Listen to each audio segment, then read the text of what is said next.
पिछले एपिसोड में हाओ चुन असेसमेंट के लिए रेडी हो गया था, इसीलिए मास्टर हान भी इसे स्टार्ट करने के लिए रेडी हो गए थे। अब अगले सीन में बताया जाता है कि नाइट हॉल ने इसके लिए कई हजार सालों तक मेहनत की है, लेकिन इसके बाद भी वो केवल 12 बेजिंग तियानजिन एयरक्राफ्ट बेस को बनाने में कामयाब हो पाए हैं। जिसके बाद हम देखता है कि हाओ चुन भी इस बात से काफी हैरान था और कहता है कि ये तो सच में एक्स्ट्राऑर्डिनरी है। लेकिन तभी अचानक से हम देखता है कि इसके नीचे कोई पावर एक्टिवेट होने लगती है, जहाँ कोई कहना लगता है कि इसीलिए ये इतना आसान नहीं है और पूरे नाइट हॉल के केवल कुछ ही लोग इसे पास करने में कामयाब हो पाए हैं। लेकिन इसके बाद हम देखता है कि विंग थ्रोन यहाँ से अंदर चली जाती है, जबकि वहीं हम देखता है कि हाओ चुन के सामने कोई पावर एक्टिवेट होने लगती है। लेकिन अब इसी के साथ एक सीनियर हाओ चुन के सामने आकर खड़े हो गए थे और फिर वे उसे पूछते हैं कि क्या तुम इसके लिए रेडी हो। लेकिन अब इनको देखते ही हाओ चुन पूरी तरह से हैरान हो गया था और कहता है कि इनकी प्रेशर तो सच में काफी पावरफुल है और अब इसीलिए वो इस बात से परेशान होता है कि क्या मुझे इसमें पास होने के लिए इनको चैलेंज करना होगा। लेकिन वहीं अब हम देखता है कि वे सीनियर इसमें ज्यादा देरी नहीं करते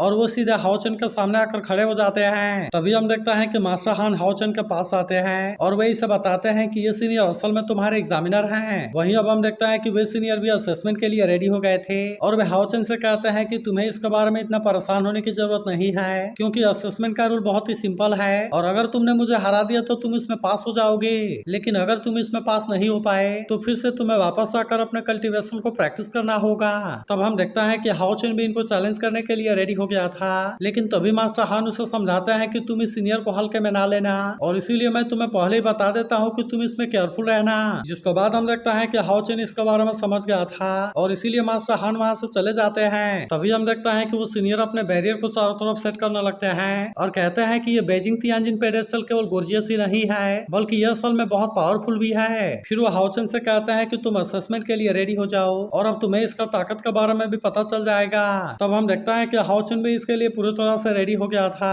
और वो तुरंत अपने पावर का यूज करके इन पर अटैक करने के लिए आ जाता है। मगर वहीं हम देखता है कि वे सीनियर भी इसके लिए पूरी तरह से रेडी होते हैं, इसीलिए उन्होंने भी अपने पावर को एक्टिवेट कर लिया था और अब इस तरह से वे हाओ चुन के अटैक को बहुत ही आसानी से रोक देते हैं। अब इसीलिए हाओ चुन सीनियर के पावर के सामने कुछ भी नहीं कर पाता और वे सीनियर कहने लगता है कि डेंजर एनर्जी के इंक्रीज होने से स्किल की ताकत बढ़ जाती है, इसीलिए चाहे ये चीज अटैक हो या फिर डिफेंस हो, यूजर के पावर की क्वालिटी वहाँ पर जरूर बढ़ जाती है। तभी अचानक से हम देखता है कि वो सीनियर अपने पावर से हाओ चुन पर अटैक कर देते हैं, जिसे रोकने के लिए हाओ चुन कुछ भी नहीं कर पाता और हम देखता है कि वो इंजर्ड होकर नीचे गिर गया था। अब इसके वजह से सीनियर को लगता है कि हाओ चुन इसमें फेल हो गया और इसीलिए वो यहाँ से जाने लगते हैं। लेकिन तभी हम देखता है कि हाओ चुन फिर से खड़ा हो गया था और वो अपने पावर का यूज करके सीनियर पर अटैक करता है। लेकिन हम देखता है कि सीनियर भी अपने पावर का यूज करके इसे बहुत ही आसानी से रोक लेते हैं और इसीलिए हाओ चुन इस बार भी इनके सामने कुछ नहीं कर पाता। तभी सीनियर कहता है कि तुमने तो मेरे पावर को भी बहुत आसानी से ब्लॉक कर दिया, लेकिन फिर भी बैटल के दौरान ऑरोरा की सेकंड पावर लाइट एलिमेंट को एब्जॉर्ब कर सकती है। लेकिन वही उदाहरण देखता है कि हाओ चुन को अभी भी इसके बारे में कोई चिंता नहीं होती,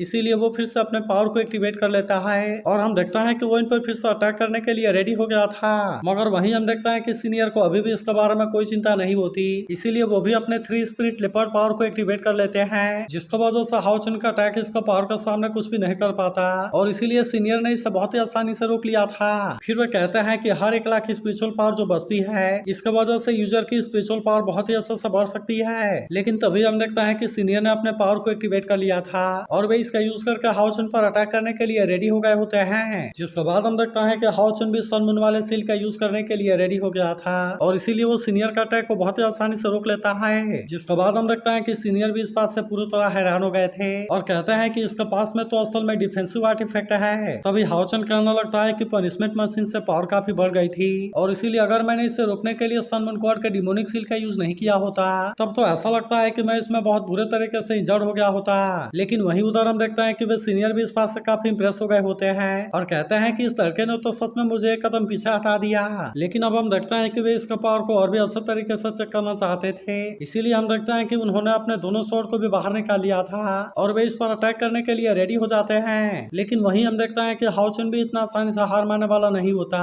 इसीलिए वो इनके अटैक से अपने आप को बहुत आसानी से बचाने लगता है और इसी के साथ वो इन पर अटैक करने की भी कोशिश करने लगा था। लेकिन फिर भी हम देखते हैं कि सीनियर का सामना कर पाना इतना आसान बात नहीं होता और इसीलिए वे हाओ चुन के ऊपर भारी पड़ने लगते हैं। लेकिन इसके बाद भी हम देखते हैं कि हाओ चुन इतना आसानी से मारने वाला नहीं होता, इसीलिए वो अपने सुरा स्लैश के पावर को भी एक्टिवेट कर लेता है और इसका यूज करके सीनियर पर अटैक करने के लिए रेडी हो गया था। लेकिन वही उधर हम देखते हैं कि सीनियर भी इसके लिए पूरी तरह से रेडी हो गए थे, क्योंकि उन्होंने भी अपने पावर को एक्टिवेट कर लिया था और वे इसका यूज करके इस पर अटैक कर देते हैं, जिसके बाद हम देखते हैं कि सुरासला इसकी पावर कुछ भी नहीं कर पाती। लेकिन अभी भी हम देखते हैं कि हाओचन इतना आसानी से मारने वाला नहीं होता, इसीलिए वो अपने डबल ड्रैगन वाले पावर को भी एक्टिवेट कर लेता है और इसका यूज करके वो अटैक करने के लिए रेडी हो गया था। लेकिन तभी हम देखते हैं कि सीनियर भी अपने ड्रैगन वाले पावर को एक्टिवेट कर लेते हैं, जिसका यूज करके वे सीधे हाओचन का सामना करने के लिए चले गए थे और अब इसीलिए हाओचन इनके सामने कुछ भी नहीं कर पाता। मगर तभी हम देखते हैं कि हाओचन सीनियर का सब पावर को देख हैरान हो गया था और कहता है कि ये पावर तो बिल्कुल जानी पहचानी सी है। और फिर उसे याद आता है कि ये पावर तो असल में यांग वेंजाओ के पास में भी है। लेकिन अभी भी हम देखते हैं कि हाओचन सीनियर का सामना करने के लिए रेडी हो गया था, जहाँ पर अब वो अपने बैप्टिज्म वाले पावर को यूज करने के लिए रेडी हो गया था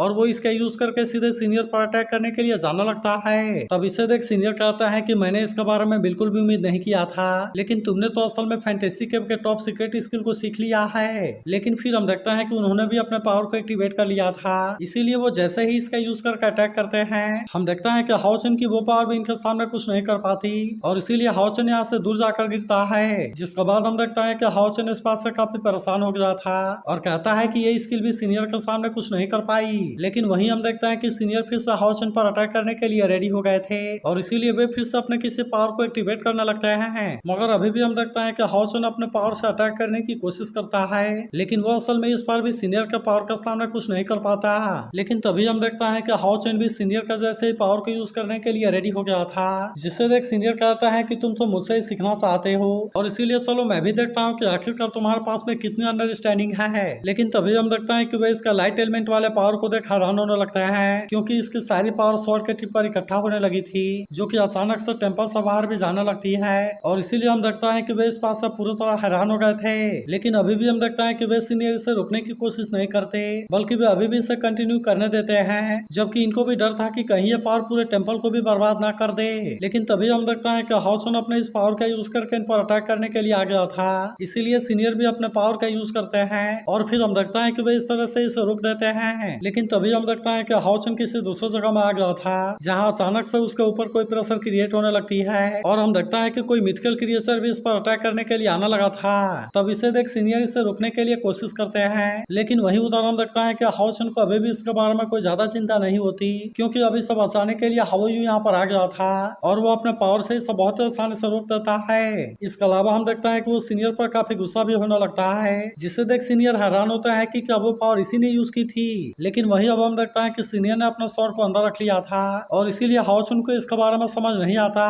तभी वो सीनियर हाओचन से कहता है कि तुमने जो पावर दिखाई है वो पावर असल में उन सभी से भी काफी आगे है, जिन्होंने की अभी तक बेजिंग तियानजिन पेडेस्टल असेसमेंट के लिए पार्टिसिपेट किया था। अब इसीलिए वो हाओचन से कहता है कि तुम इसमें पास हो गए हो। तब इसके बारे में सुनकर हाओचन कहता है कि मैं कैसे पास हो गया, क्योंकि मैंने तो आपको हराया भी नहीं। लेकिन अब हम देखता है कि हाओयू यहाँ से चला गया था, जिसके बाद सीनियर कहता है कि क्या लेवल 9 वाला नाइट से हारना इम्प्रेसिंग है। लेकिन हाओचन को समझ में आ गया था कि इनके पास में स्टार की पावर है, क्योंकि ऐसा पावर वाला आदमी स्टारी स्काई के मिथिकल बीच को कंट्रोल कर सकता है। फिर उसको पता चलता है कि असल में अलायंस लीडर के ब्रदर हैं और इसीलिए इनका नाम स्टार होली नाइट यांग हाओयू है। जिसके बाद हम देखता है कि हाओचन भी तुरंत इनको ग्रीट करता है, लेकिन इस पर मिस्टर यांग कहता है कि तुम्हें इतना फॉर्मल होने की जरूरत नहीं है और फिर हम देखता है कि वो इस पर अपने किसी पावर को यूज करते हैं। लेकिन वही उधर हाओचन को इसके बारे में कुछ भी समझ नहीं आया था और इसीलिए वो इनसे पूछता है कि आप ये क्या कर रहे हैं। तब इस पर सीनियर कहता है कि तुमने भी इसे जरूरी फील किया होगा और मैंने असल में तुम्हारे ब्रेथ को छुपाने में हेल्प की है। फिर वे बताते हैं कि रिमन तुम्हें कुछ समय के लिए नहीं खोज पाएंगे